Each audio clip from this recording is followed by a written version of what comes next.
ഞങ്ങൾ അവിടെ കണ്ട കാഴ്ച എന്താണെന്ന് എനിക്കറിയോ? പറഞ്ഞാൽ താൻ വിശ്വസിക്കുവോ? എടോ, തെക്കനിയിലെ തമിഴത്തിയെ ഞങ്ങൾ നേരി കണ്ടടോ. ദാസപ്പനും കാട്ടുപറമ്പനും ഒക്കെ സാക്ഷികളാ.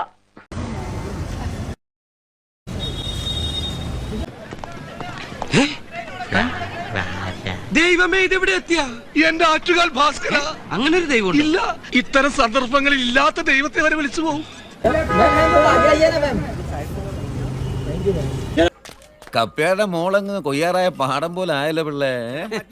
ഓരോ നെൽമണിയിലും കഴിക്കേണ്ടവന്റെ പേരും എഴുതി വെച്ചിട്ടുണ്ട് കുരിയച്ചോ. ഇത് കണ്ടിട്ടാടേണ്ട കണ്ണഞ്ചേമ്പേ.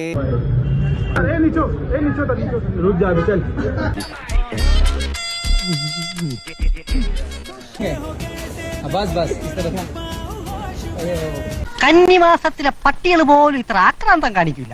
ഇത് പ്രേമമല്ല, ഒരു തരം ഞരമ്പ് രോഗം ആണോ? അയാളുടേതാണ്. എന്നാൽ അയാൾക്കുണ്ടാകുന്ന സൗന്ദര്യാനുഭൂതി അതേ രീതിയിൽ മറ്റുള്ളവർക്കും അനുഭവിക്കാനാവും.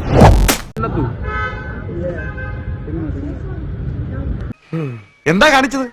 വാ കാണിച്ചു തരാം. ഓ, അപ്പൊ കൊണ്ടുവന്നിട്ടുണ്ടോ? അതിന് വലിയ ഭാരമൊന്നും ഇല്ലല്ലോ.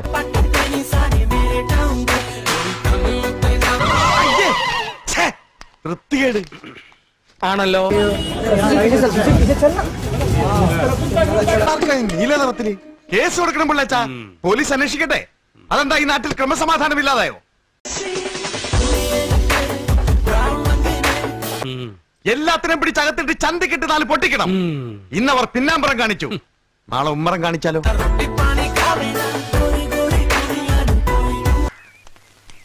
എന്താണോ എനിക്ക് അമ്മയും പെങ്ങളെ കണ്ട തിരിച്ചറിഞ്ഞൂടെ? എന്ത് ചെയ്യാനാ? ആ ഒരു ഏരിയ കണ്ട പിന്നെ എന്റെ കൈ വെറുതിരിക്കില്ല.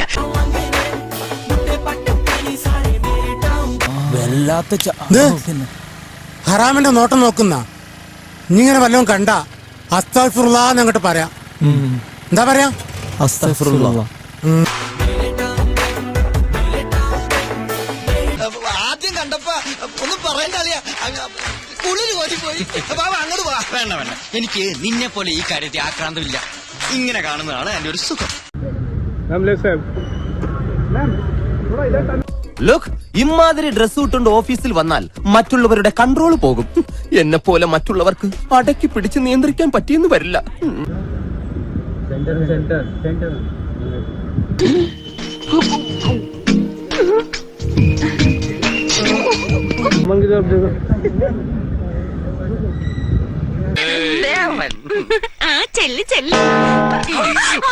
ഇതെന്താ ഇങ്ങനെ? ഇതെന്നോടൊരു വീക്ക്നെസ്, ഇതെന്നോടൊരു സ്റ്റൈൽ. പോലാ